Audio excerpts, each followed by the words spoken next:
হয়, প্ৰথমতে মই গুৰুদেৱ কালীচৰণ ব্ৰহ্মৰ মই শ্ৰদ্ধা মই নিবেদিছোঁ। যোৱা নিৰ্বাচনৰ আগত এই মানে ধামলৈ আহি মই গুৰুদেৱ কালীচৰণ ব্ৰহ্মৰ লগতে আমাৰ নেদেখাজনৰ ওচৰত প্ৰাৰ্থনা মই কৰিছিলোঁ, যজ্ঞাহুতি দিবলৈ আহিছিলোঁ, যাতে নিৰ্বাচনৰ কোনো হানি বিঘিনি নোহোৱাকৈ সুকলমে যাতে নিৰ্বাচনটো পাৰ হৈ যায় আৰু কোকৰাঝাৰবাসীক যাতে সেৱা কৰিবলৈ এটা সুযোগ প্ৰদান কৰে, তাৰ কাৰণে ইয়াত আহি মই যজ্ঞাহুতি দিছিলোঁ, ভগৱানৰ ওচৰত আশীৰ্বাদ বিচাৰিছিলোঁ আৰু সেই আশীৰ্বাদ নিশ্চয়কৈ আজি কোকৰাঝাৰ লোকসভা সাংসদ হিচাপে মই জয়ী হৈছোঁ। জয়ী হোৱাৰ পিছত আজি আকৌ আমাৰ গুৰুজনৰ ওচৰত মই আকৌ মই প্ৰাৰ্থনা মই জনাইছোঁ যজ্ঞাহুতি দি, যাতে কোকৰাঝাৰ লোকসভা সমষ্টিৰ অন্তৰ্গত আমাৰ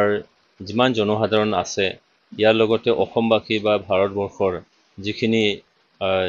কাম কৰিব লগা আছে সেইখিনি যাতে মই ছাকচেছ হ'ব পাৰোঁ, তাৰ কাৰণে এটা মানে আজি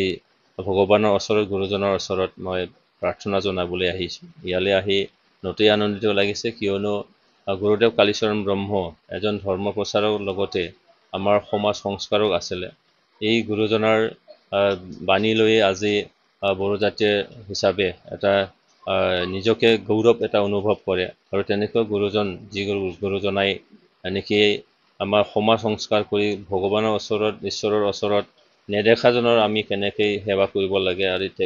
সেৱা কৰিলে আমি কি ফল পাওঁ এই গোটেইখিনি তেখেতে শিকি গৈছিলে। তাৰ কাৰণে আজি ইয়ালৈ আহি মই নথৈ আনন্দিত হৈছোঁ আৰু আহি থকা সময়ত তেনেকৈ নিশ্চয়কৈ সময়ে সময়ে আহি গুৰুজনৰ ওচৰত আশীৰ্বাদ নিশ্চয় ল'বলৈ মই বিচাৰিম। সেইকাৰণে আজি ইয়ালৈ এটাই উদ্দেশ্য আছিলে যে নিৰ্বাচনৰ যিটো কৃতকাৰ্যতা হৈছোঁ তাৰপিছত আকৌ এবাৰ সেৱা জনাবলৈ মই ইয়ালৈ আহিছোঁ।